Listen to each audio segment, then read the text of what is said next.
PoK को लेकर इस वक्त की बड़ी खबर। पीओके को लेकर भारत की पाकिस्तान को आखिरी चेतावनी। विदेश मंत्रालय ने कहा पीओके जल्द खाली करे पाकिस्तान।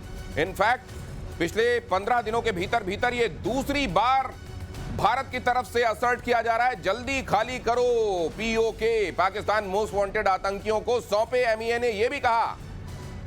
एमईए की तरफ से यह पोस्चरिंग बहुत कुछ कहती है। 15 दिन, एक पखवाड़े के भीतर दूसरी बार यह कहा जाना पीओके को जल्दी खाली करो, और दूसरे यह भी कहा जाना कि भारत के जो मोस्ट वांटेड आतंकी हैं उनको जल्दी सौंपो। यह डोजियर से आगे की बात है। डोज कंटिन्यू कर रही है प्रतिशोध के तौर पर। प्रधानमंत्री ने आज प्रतिशोध को और नए आयाम दे दिए। उन्होंने कहा यह प्रतिशोध, ये सिर्फ शोध प्रतिशोध नहीं, ये न्याय के लिए लिया जा रहा प्रतिशोध है। मेजर गौरव आर्या मेरे साथ मौजूद हैं। प्रधानमंत्री की बात पर तो हम जाएंगे। एमईए ने जो ये कहा जी, इसके मायने क्या है? देखिए, मैं दिनेश एक बात कहना चाहता हूं, बड़ी इंपॉर्टेंट बात है। और इंपॉर्टेंट क्यों है? इसलिए कि भारत ने अब एक मन बना लिया है कि जहां ऑपरेशन सिंदूर है, जहां काइनेटिक तरीके से ठोका जा रहा है पाकिस्तान को, यहां डिप्लोमेटिक तरीके से लगातार दर लगातार पाकिस्तान के ऊपर प्रेशर है। कोई ऐसा दिन ना जाए जब पाकिस्तान के ऊपर या तो काइनेटिक प्रेशर ना हो, यानी कि तोप गोला बारूद का प्रेशर ना हो, या पाकिस्तान के ऊपर पानी का प्रेशर ना हो, या फिर पाकिस्तान के ऊपर डिप्लोमेटिक प्रेशर ना हो, स्पोर्ट्स का प्रेशर ना हो। पूरा का पूरा एक इकोसिस्टम भारत ने बना दिया, और रोज पाकिस्तान, दिन के हर पहर पाकिस्तान ये प्रेशर फील करेगा। ये जो कहने वाली बात है ना कि आप हाफिज सईद को सौंपिए, सीधी बात है, आपने रख रखा है यूनाइटेड नेशन डेजिग्नेटेड टेररिस्ट है हाफिज सईद। वो क्या कर रहा है पाकिस्तान के अंदर? क्यों उसको वीआईपी प्रोटोकॉल मिल रहा है? क्यों उसको आप अपने बाबा कौम मोहम्मद अली जिन्ना वाली रिस्पेक्ट दे रहे हैं? वहां पे वापस करो भारत को। दाऊद इब्राहिम क्या कर रहा है वहां पे? मौलाना मसूद अजहर क्या कर रहा है? वापस करो। एक और बात जो भारत अक्सर कह रहा है पाकिस्तान से, और ये 2-3 बार कह चुका है, अब देखिए इसमें भी प्रेशर है कि पीओके तुम्हारा नहीं है, खाली करो, खाली करो। अब भारत धीरे धीरे चूड़ियां कस रहा है पाकिस्तान की। दिनेश नहीं, अब गौरव जी, ये तो यूएन रेजोल्यूशन में भी था कि पीओके को खाली करो जी। पहला स्टेप तो उसका वही था सर, गए थे आप। सर बिल्कुल ठीक कह रहे हैं कि पहला स्टेप वो था जो यूनाइटेड नेशन सिक्योरिटी काउंसिल के बात करते हैं ये लोग, प्लेबिसिट के बारे में पाकिस्तानी कहते हैं कि वहां पे वोट होना चाहिए, कश्मीरी अपना फैसला करेगा। ओ भाई, उसका पहला स्टेप तो ये है कि तुम लोग खाली करो, तुम खाली करो। तो पाकिस्तान क्या है, हमारे गले में वो हार पहना देता है हर समय कि इंडिया ने रोक रखा है। पहला कदम तो पाकिस्तान को करना है दिनेश। पहला कदम पाकिस्तान को उठाना है, इसलिए जल्दी उठाए, क्योंकि कदम सलामत रहते रहते कदम उठा लो। आगे पैर चले ना चले, पीएम मोदी का पाकिस्तान का को लेकर स्पष्ट संदेश है। अब बात सिर्फ पीओके तक नहीं रहने वाली। पीएम मोदी ने कह दिया है पाकिस्तान के साथ न ट्रेड होगा न ही टॉक्स होंगे। पाकिस्तान के साथ न ट्रेड होगा न टॉक। अगर बात होगी तो सिर्फ पाकिस्तान के कब्जे वाले कश्मीर की, पीओके की। और अगर पाकिस्तान ने आतंकियों को एक्सपोर्ट करना जारी रखा तो उसको पाई पाई के लिए मोहताज होना होगा। और दुनिया बहुत अच्छे से जानती है, पाकिस्तान तो खैर अच्छे से जानता ही है कि प्रधानमंत्री नरेंद्र मोदी जो कहते हैं वो करते हैं, और जो नहीं कहते वो तो जरूर करते हैं। और अभी बहुत कुछ ऐसा है जो वो नहीं कह रहे हैं। पाई पाई के लिए मोहताज तो खैर करा देंगे, लेकिन यहाँ पीओके को लेकर ये असर्शन सर जी, ये एमईए की तरफ से लगातार ये हफ्ते डेढ़ हफ्ते के अंदर कहा जाना, जी, प्रधानमंत्री का इस बड़ी रैली में कहना, जी, गृह मंत्री पहले ही कह चुके हैं संसद में इसके लिए जान दे देंगे। क्या is there anything very big very soon on the wall sir? नहीं, मुझे ऐसा लगता है कि हम ऐसा नहीं कि बिल्कुल इंडियन आर्मी वहां पे पीओके के अंदर घुस रही है और कब्जा, वो नहीं। हम लोग जो देख रहे हैं ये टोटली डिफरेंट कॉन्सेप्ट देख रहे हैं, और ये बड़ा सरप्राइजिंग है कि मोदी सरकार ऐसा कर रही है। सरप्राइजिंग ये है कि चारों तरफ, जैसे अभी मोदी जी को आपने देखा, माननीय प्रधानमंत्री ये कह रहे हैं कि पाई पाई के लिए मोहताज। इसका मतलब क्या है? ये उन्होंने मुहावरतन नहीं कह दिया। बात ये है कि जो आईएमएफ से पैसा लेता है पाकिस्तान, हम उसको ब्लॉक करेंगे। जो वर्ल्ड बैंक से पैसा लेता है हम उसको ब्लॉक करेंगे।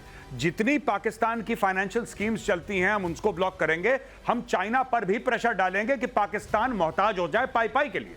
जितने चैनल से अभी तक वहां आतंकवाद के इस पौधे को खाद पानी मिलता रहा है उस सबको ब्लॉक किया जाएगा। ये देखिए बहुत अच्छा ग्राफिक्स हमारी टीम ने बनाया है।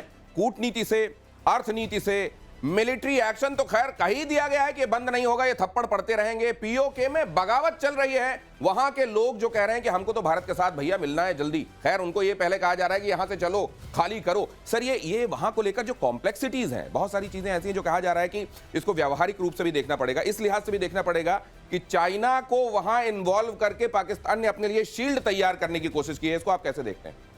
दिनेश, पाकिस्तान सोचता है कि वो शील्ड तैयार कर रहा है।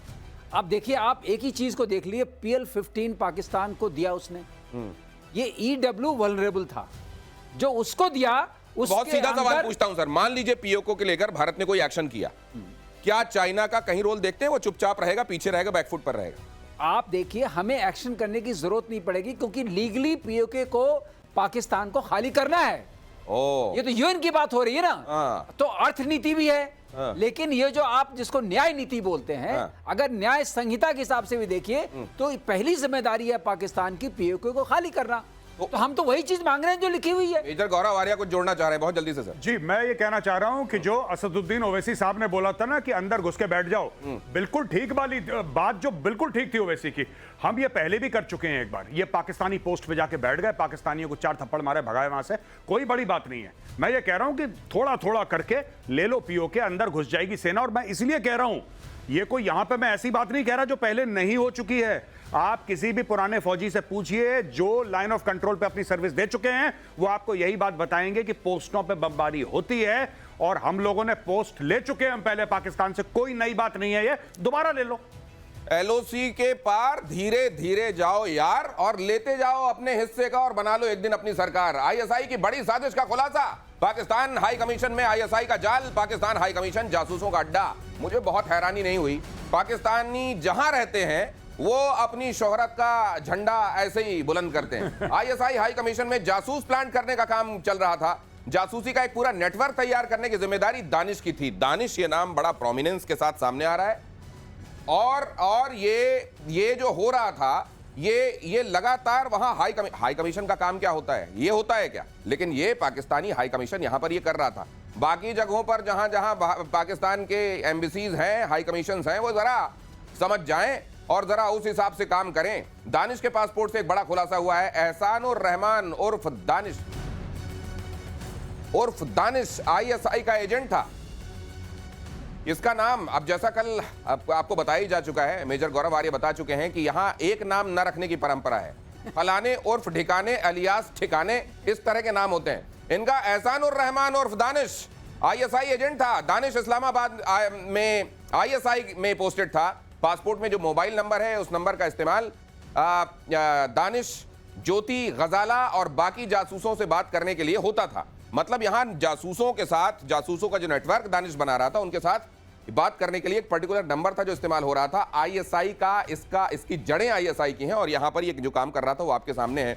सर, ये इसको किस तरीके से देखा जाए? हमने वक्त रहते उस चेहरे से नकाब खींच लिया या ये खींचते खींचते देर हुई है? देखिए साहब, ये तो हमें पता लग गया और हमने नकाब खींच लिया। कुछ समय पहले आप ही को पता है कि इफ्तार पार्टी के बहाने पूरा का पूरा हुर्रियत वहां पे आता था सेलिब्रेट करने के लिए पाकिस्तानी हाई कमीशन में, नई दिल्ली में। उनके लिए गाड़ी, अच्छा, केंद्रीय सरकार जो पुरानी सरकार थी वो प्रोटोकॉल प्रोवाइड करती थी। आपको पता है हजारों करोड़ रुपए दिए गए हैं, पाकिस्तान से नहीं, इंडियन गवर्नमेंट ने, जो पहली सरकारें रह चुकी हैं, उन्होंने हुर्रियत को फंड करा। जब आता था गिलानी, तो गिलानी ऐसे आता था कोई कैबिनेट मिनिस्टर आ रहा है, आगे कमांडो, पीछे कमांडो, सायरन बजता हुआ।